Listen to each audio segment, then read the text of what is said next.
CG Vyapam hostel अधीक्षक भर्ती 2024 बाल मनोविज्ञान से 10 नंबर का प्रश्न आएगा।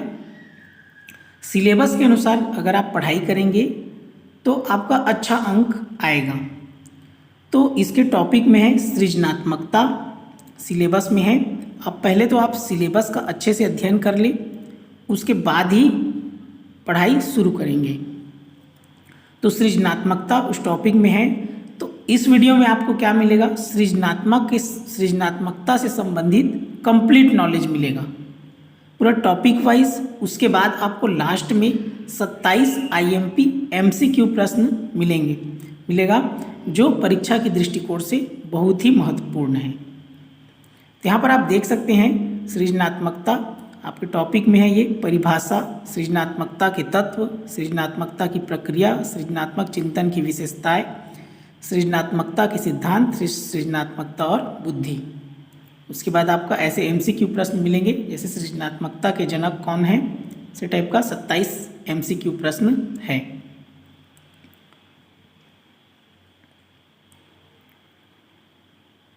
तो सृजनात्मक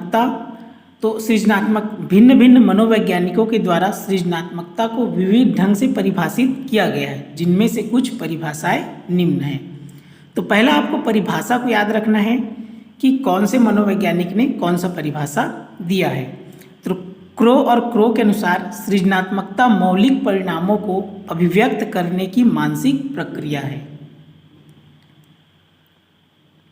गिलफोर्ड के अनुसार सृजनात्मकता वह प्रक्रिया है जिसके द्वारा कुछ नया निर्मित होता है, विचार वस्तु जिसमें पुरानी तत्वों को नवीन तरीकों से व्यवस्थित किया जाता है।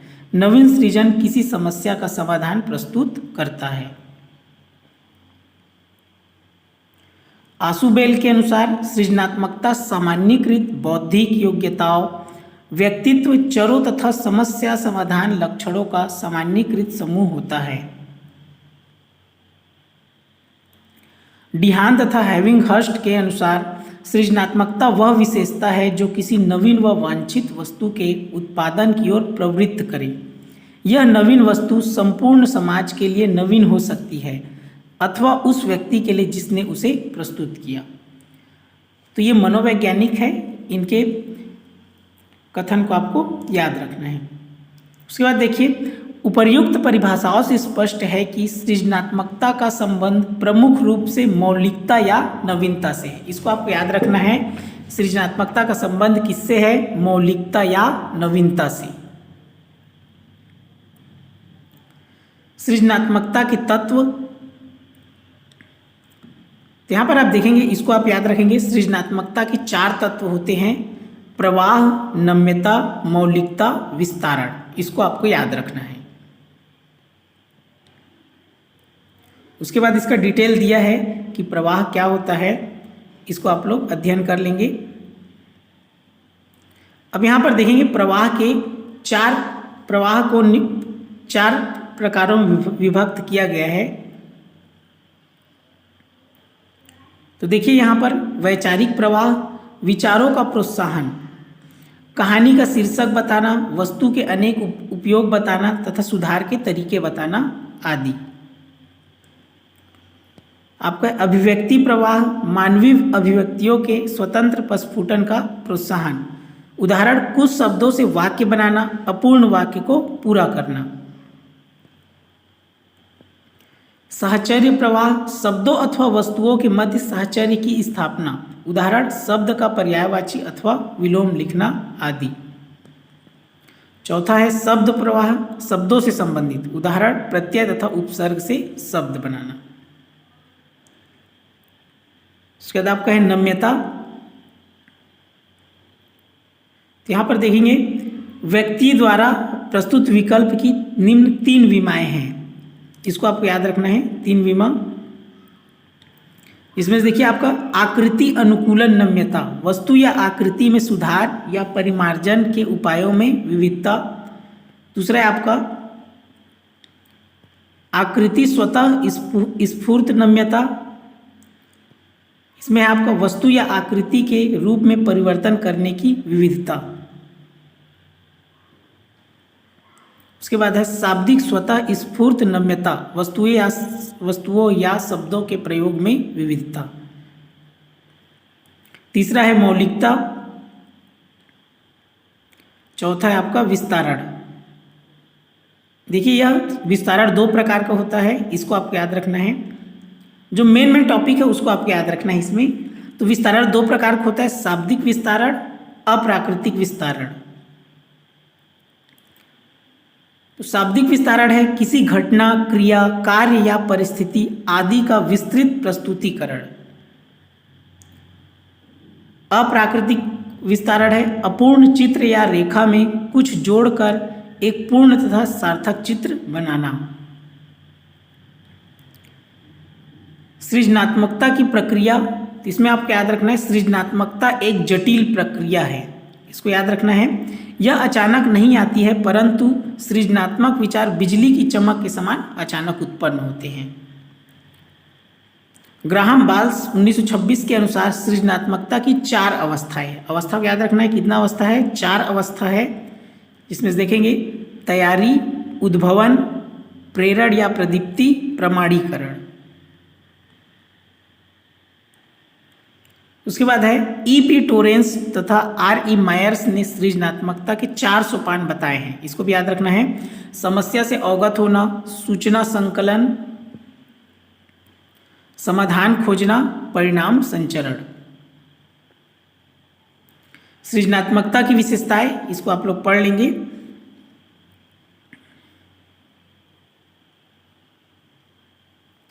यहां पर देखेंगे विभिन्न प्रकार की सृजनात्मकताओं के स्तर में इतनी विविधता होती है कि सभी प्रकार की सृजनात्मकता को एक ही परीक्षण द्वारा मापा नहीं जा सकता है।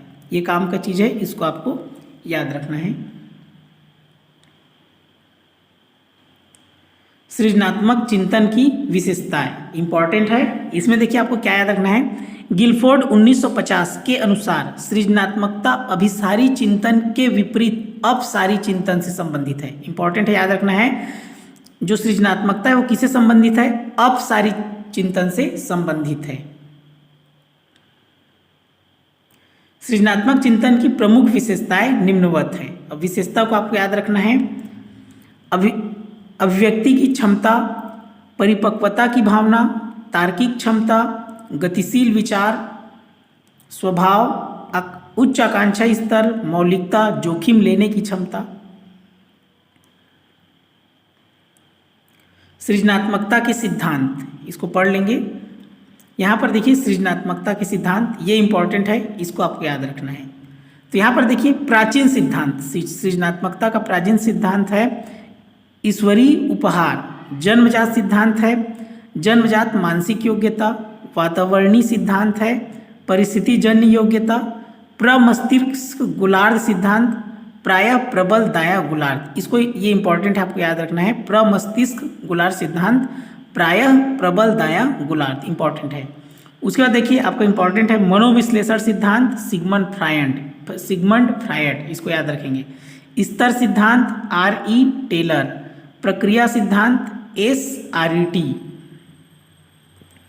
निवेश एवं संगम सिद्धांत स्टर्नबर्ग। इसमें मोस्ट इंपॉर्टेंट है आपका सिगमंड फ्रायड, मनोविश्लेषण सिद्धांत और प्रमस्तिष्क गोलार्ध सिद्धांत, प्रायः प्रबल दायां गोलार्ध। प्रमस्तिष्क गोलार्ध सिद्धांत, एक व्यक्ति के मस्तिष्क में 2 गोलार्ध होते हैं, दायां गोलार्ध, बायां गोलार्ध, तथा सृजनात्मकता इन्हीं दोनों गोलार्ध की अंतःक्रिया का परिणाम है। ये मस्तिष्क है आपका, बायां गोलार्ध, दायां गोलार्ध।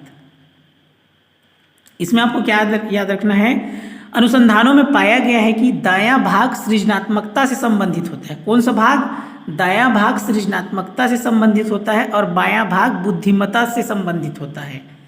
दायां गोलार्ध अधिक विकसित होता है, वे व्यक्ति प्रायः अधिक सृजनशील होते हैं।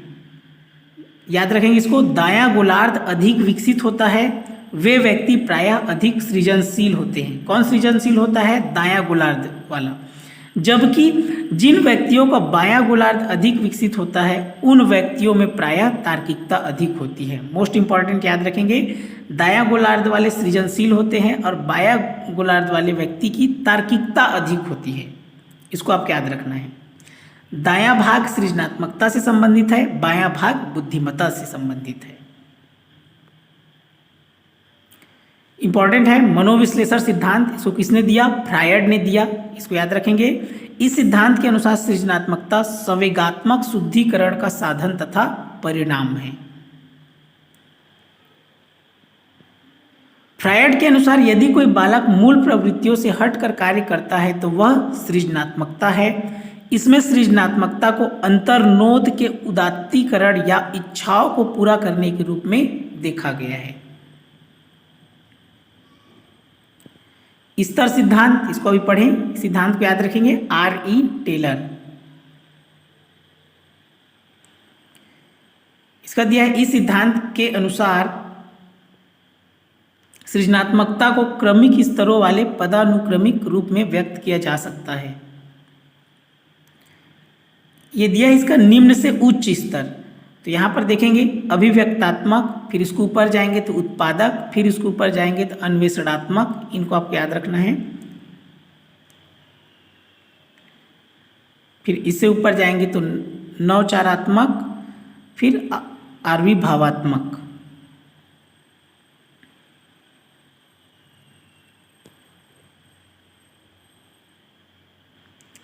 फिर दिया इसमें, इस सिद्धांत के अनुसार इन्हीं क्रमिक स्तरों के आधार पर सृजनात्मकता निर्धारित की जाती है, अर्थात व्यक्ति जिस स्तर तक पहुंच जाता है उसे उसी स्तर का सृजनात्मक व्यक्ति कहा जाता है। निवेश एवं संगम सिद्धांत, इस सिद्धांत को दिया है स्टर्नबर्ग, सन 2006 में दिए हैं। इस सिद्धांत के अनुसार सृजनात्मकता 6 तत्वों का संगम है। इसमें 6 संसाधन निम्नवत है। तो यहाँ पर देखेंगे इसका 6 संसाधन। इसको आपको याद रखना है, बौद्धिक कौशल, व्यक्तित्व, चिंतन शैली, ज्ञान, अभिप्रेरणा, परिवेश। सृजनात्मकता का मापन, इसको पढ़ लेंगे। यहाँ पर देखेंगे, ये इंपॉर्टेंट है, सृजनात्मकता परीक्षण। तो अपसारी उत्पाद परीक्षण, तो इसको याद रखेंगे। इसके प्रतिपादक है गिलफोर्ड व मेरीफील्ड का सृजनात्मकता परीक्षण। फिर है टोरेंस का सृजनात्मक चिंतन परीक्षण। इसको किसने दिया है? पाल टोरेंस ने, मिनीसोटा परीक्षण।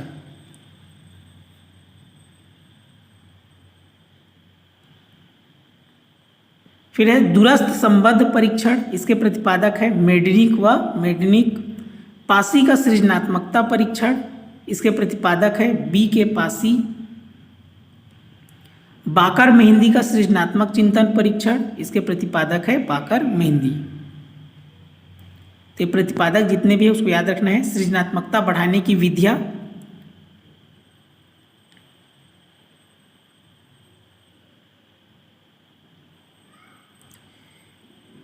इन सामान्य सुझावों के अतिरिक्त बालकों में सृजनात्मकता को प्रोत्साहित करने के लिए शिक्षक, निर्देशन व परामर्श कार्यकर्ता तथा अभिभावक निम्न विधियों या तकनीकों का प्रयोग कर सकते हैं।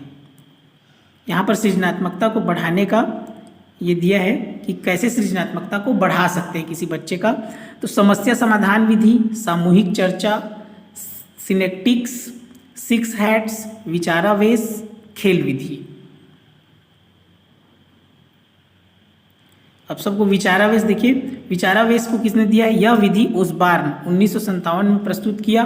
इसको मस्तिष्क उद्वेलन विधि कहते हैं। इसको याद रखेंगे, किसको कहते हैं? विचारावेश को मस्तिष्क उद्वेलन विधि भी कहते हैं।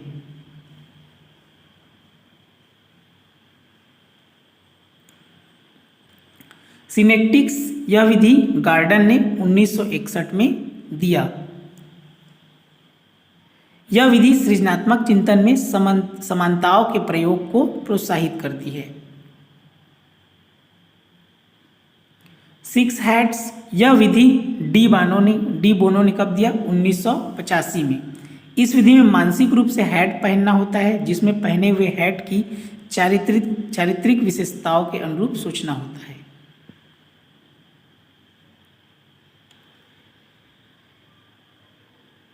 इसको याद रखेंगे।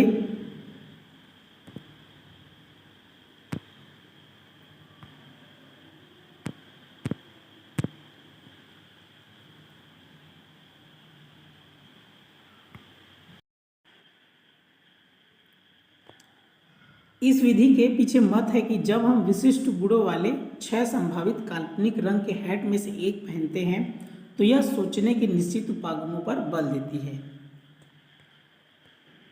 सृजनात्मकता और बुद्धि, इसमें देखिए सृजनात्मकता तथा बुद्धि के संबंध पर विस्तृत रूप से शोध किया गया है, जिसमें से न्यूनतम सीमा अवधारण प्रमुख रहा। इसको याद रखेंगे। अधिक मात्रा में बुद्धि होना सृजनात्मकता की आवश्यक शर्त नहीं है, परंतु बुद्धि का एक निश्चित स्तर सृजनात्मक होने के लिए आवश्यक है।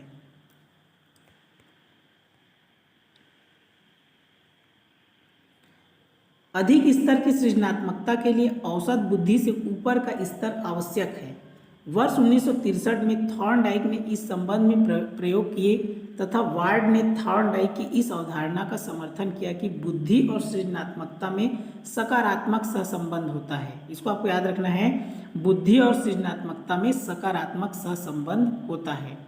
इन अध्ययनों के आधार पर यह निष्कर्ष निकाला गया कि सृजनात्मकता बुद्धि से स्वतंत्र नहीं है।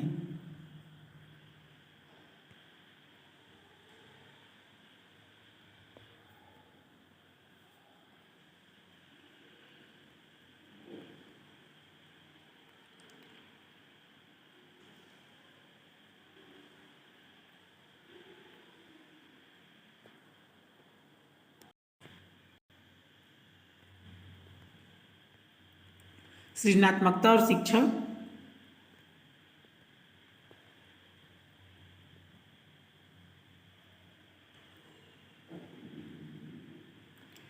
देखिए यहाँ से सृजनात्मकता में आप ये 27 जो प्रश्न है एमसीक्यू प्रश्न, इसको आप पढ़ लेंगे तो इसी से रिलेटेड प्रश्न आएगा। इसमें ज़्यादा कुछ पढ़ना नहीं है, कुछ मेन जो टॉपिक है केवल उसको आपको याद रखना है जो मैं बताएं।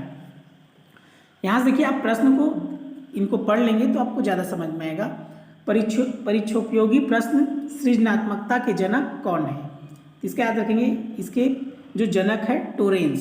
सृजनात्मकता के जनक कौन है? टोरेंस।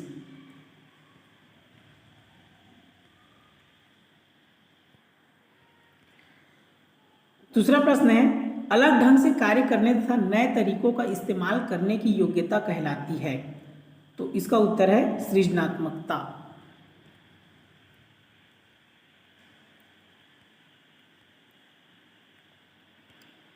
अगला प्रश्न है, अलग अलग सोच वाले पैटर्न उन बच्चों की पहचान करते हैं जो सृजनात्मक है। ये इसका उत्तर है।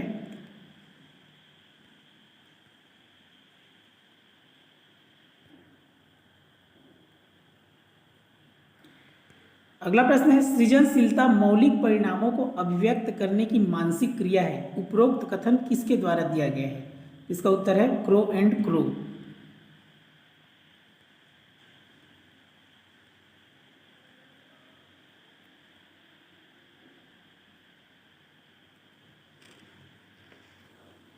अगला प्रश्न है, सृजनात्मकता को रिक्त स्थान की अवधारणा से संबंधित माना जाता है। इसका उत्तर है विविध सोच।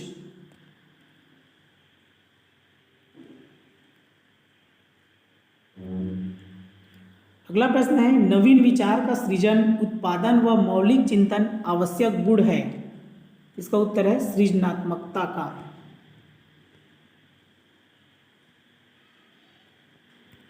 अगला प्रश्न है, सृजनात्मकता की पहचान होती है। इसका उत्तर है नवीन परिणाम से।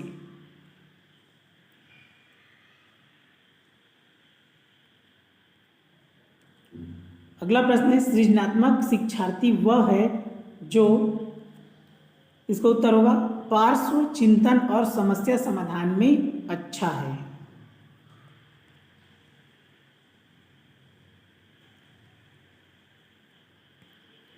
अगला प्रश्न है, निम्न में से कौन अधिगमकर्ता को अधिक स्वतंत्रता देता है?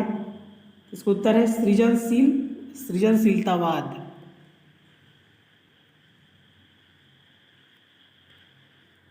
अगला प्रश्न है, रूही हमेशा समस्या के एकाधिक समाधानों के बारे में सोचती है। इनमें से काफ़ी समाधान मौलिक होते हैं। रूही किन गुणों का प्रदर्शन कर रही है? इसका उत्तर है सृजनात्मक विचारक।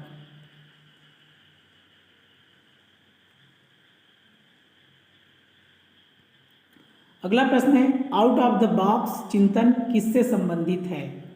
इसका उत्तर है अपसारी चिंतन।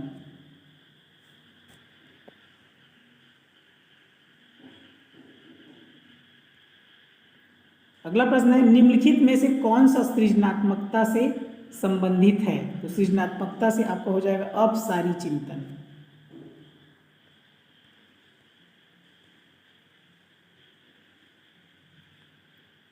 अगला प्रश्न है, सृजनात्मकता मुख्य रूप से संबंधित है। तो सृजनात्मकता हमेशा याद रखेंगे अपसारी चिंतन से संबंधित है।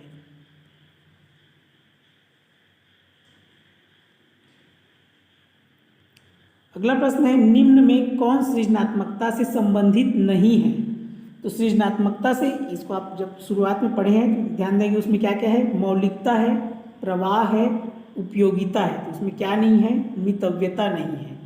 तो ये ऑप्शन सी इसका उत्तर है।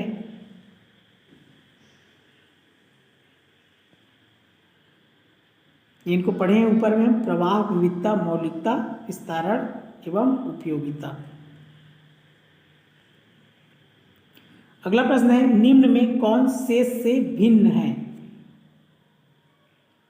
तो इसमें याद रखेंगे इसका विश्वसनीयता, क्योंकि ये सब हम पढ़े हैं, प्रवाह, मौलिकता, लचीलापन। इसका उत्तर है बी।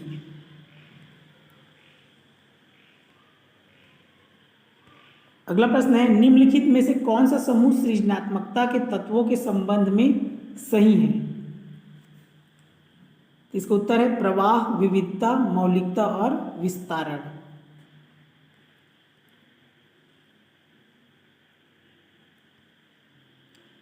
अगला प्रश्न है, प्रवाह, पूर्णता, व्याख्या, मौलिकता और लचीलापन रिक्त स्थान के साथ संबंधित है। इसका उत्तर है प्रतिभा।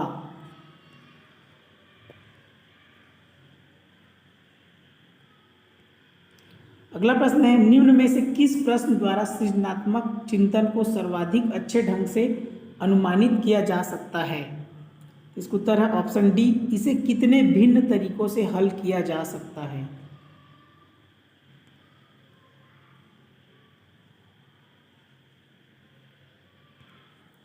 अगला प्रश्न है, जी वॉल्स के अनुसार सृजनात्मक चिंतन का प्रथम चरण होता है। इसका उत्तर है उपक्रम।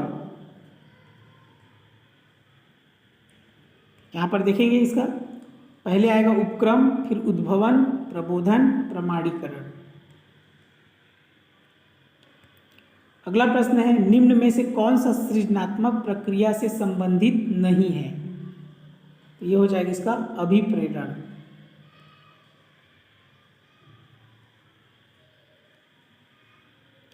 अगला प्रश्न है, सृजनात्मकता समस्या समाधान की वह अवस्था है जिसमें व्यक्ति असंगत सूचनाओं पर ध्यान नहीं देता, उसे कहते हैं उद्भवन।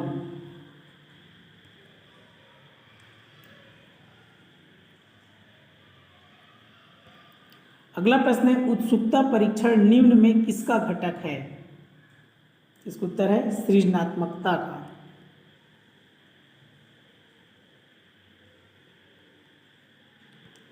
अगला प्रश्न है, सृजनशीलता की पहचान हेतु किसने सृजनात्मक चिंतन परीक्षण का निर्माण किया? इसका उत्तर है टोरेंस।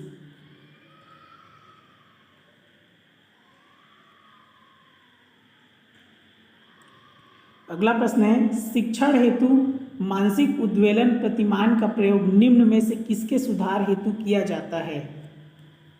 इसका उत्तर है सृजनात्मकता।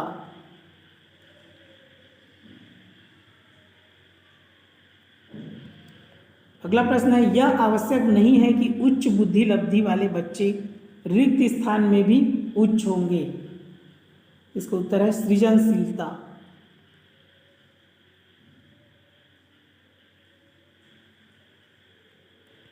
अगला प्रश्न है निम्नलिखित में से कौन सा कथन सही नहीं है।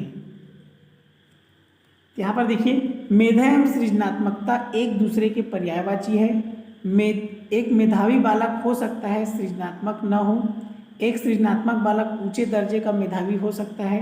सृजनात्मकता का पोषण किया जा सकता है। तो इसमें नहीं पूछ रहा है, तो ऑप्शन ए क्या है इसका सही उत्तर होगा।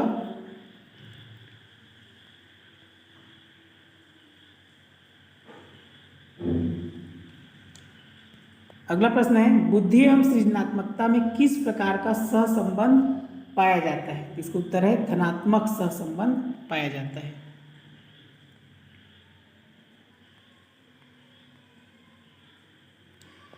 तो इस प्रकार ये एमसीक्यू प्रश्न है। तो ज़्यादा इसमें सरल प्रश्न ही आता है, आपको केवल सृजनात्मकता को समझना है। सृजनात्मकता का संबंध क्या है, केवल मौलिकता और नवीनता से है। जो नए नए विचार आता है वही क्या है, सृजनात्मकता है।